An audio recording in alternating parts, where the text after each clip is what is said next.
Bismillahirrahmanirrahim. Assalamualaikum warahmatullahi wabarakatuh. So, we are from group 2. There is Nur Aulia Asdar, Andi Alia Maharani, and the last Keril Mujahid. Jadi hari ini kami akan membahas sedikit mengenai hakikat belajar dan pembelajaran. Adapun hal-hal yang ingin kami bahas dalam materi ini, yang pertama yaitu pengertian hakikat belajar dan pembelajaran, yang kedua ciri-ciri belajar, yang ketiga tujuan belajar dan pembelajaran, dan yang terakhir apa sih perbedaan pembelajaran, pengajaran, pembelajar, serta pembelajar. Sebelum itu, saya ingin memaparkan sedikit pertanyaan, 3 pertanyaan. Apakah kegiatan di bawah ini termasuk belajar? Yang pertama, Lydia tadinya tidak dapat berbahasa Inggris, sekarang mahir berbahasa Inggris. Yang kedua, bayi Kinan yang tadinya tidak dapat tengkurap, lalu dapat tengkurap. Dan yang terakhir, Aris secara kebetulan dapat memperbaiki barang elektronik, tetapi ketika harus mengerjakan hal yang sama dalam waktu yang berbeda, ia malah menemui kesulitan. Mari kita simak apa sih pengertian hakikat belajar dan pembelajaran menurut Undang-Undang Republik Indonesia Nomor 20 Tahun 2003 tentang Sistem Pendidikan Nasional. Pasal 1 butir 20.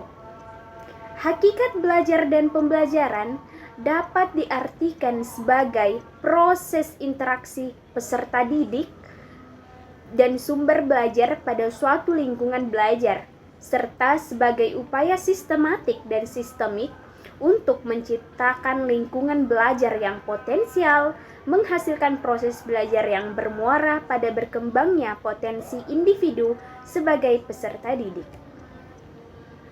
Ciri-ciri belajar: aktivitas yang dapat menghasilkan perubahan dalam diri seseorang, baik secara aktual dan potensial. Jadi, apapun perubahan yang dapat mempengaruhi si peserta didik itu bisa dikatakan sebagai ciri-ciri belajar. Dari awalnya peserta didik tersebut tidak tahu apa-apa tentang sesuatu, lama-kelamaan ia melakukan proses yang namanya belajar, kemudian ia akan menjadi lebih tahu. Yang kedua, perubahan yang didapat sesungguhnya adalah kemampuan yang baru dan ditempuh dalam jangka waktu yang lama. Jadi sebagai contoh tadi, Lydia yang sebelumnya tidak tahu tentang bagaimana berbahasa Inggris yang baik. Namun melalui proses pembelajaran, lama-kelamaan ia menjadi lebih tahu bagaimana penggunaan atau penerapan bahasa Inggris tersebut.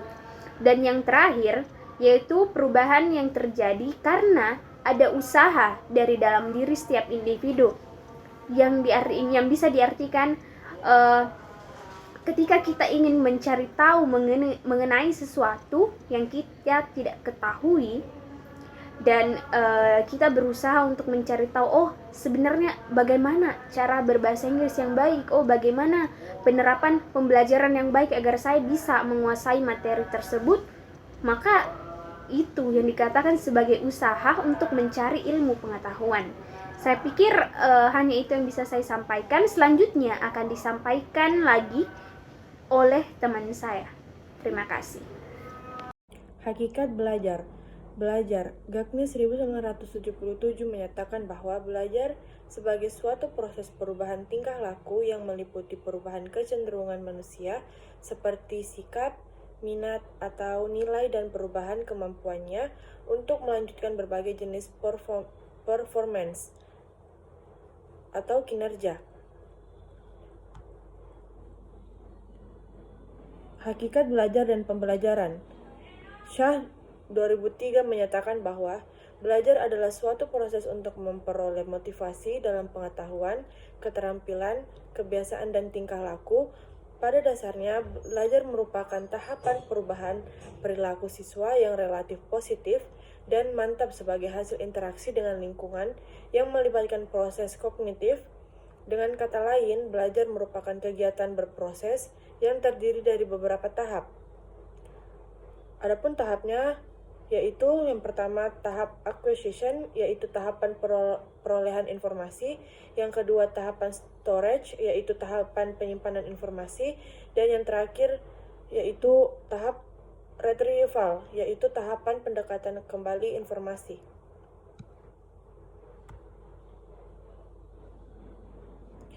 Nana Sujana 2002 menyatakan bahwa pada hakikatnya proses belajar mengajar adalah proses komunikasi. Kegiatan belajar mengajar di kelas merupakan suatu dunia komunikasi tersendiri di mana guru dan siswa bertukar pikiran untuk mengembangkan ide dan pikiran.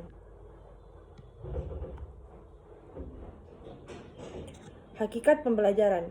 Pembelajaran suatu sistem atau proses membelajarkan subjek didik atau pembelajaran, yaitu direncanakan atau didesain, dilaksanakan, dan dievaluasi secara sistematis agar subjek didik atau pembelajar dapat mencapai tujuan-tujuan pembelajaran secara efektif dan efisien. Hakikat pembelajaran. Menurut Davy dan Rohler 1989, pembelajaran adalah suatu usaha yang sengaja melibatkan dan menggunakan pengetahuan profesional yang dimiliki guru untuk mencapai tujuan kurikulum. Baik, saya akan menjelaskan tujuan belajar dan pembelajaran. Tujuan belajar dan pembelajaran terdapat 3 tujuan, yakni 1. Tujuan instruksional, 2. Tujuan pembelajaran, dan 3. Tujuan belajar. Ciri-ciri belajar.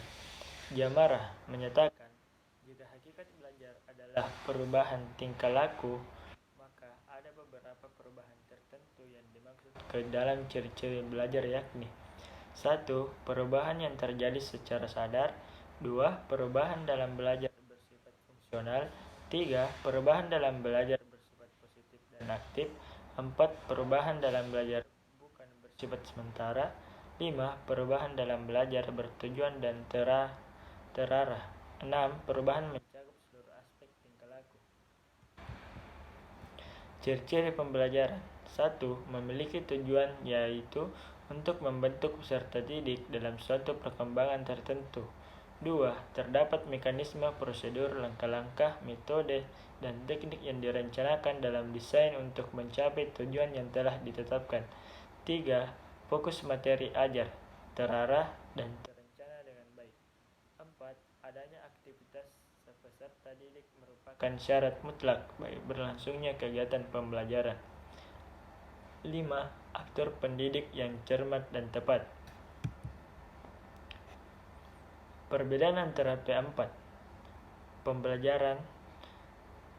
Seperangkat tindakan yang dirancang untuk mendukung proses belajar siswa dan memperhitungkan kejadian ekstrim yang berperan terhadap rangkaian kejadian-kejadian intern yang berlangsung di alam siswa. Pengajaran. Proses perbuatan, cara mengajar atau mengerjakan perihal mengajar, segala sesuatu mengenal mengajar, peringatan atau tentang pengalaman peristiwa yang dialami atau dilihatnya. Pembelajar, orang yang melakukan pengajar. Pembelajaran, orang yang melakukan pembelajaran. Pikiran itu seperti otot. Semakin sering Anda latih, ia akan semakin kuat dan semakin mampu berkembang. Ido Koyenikan.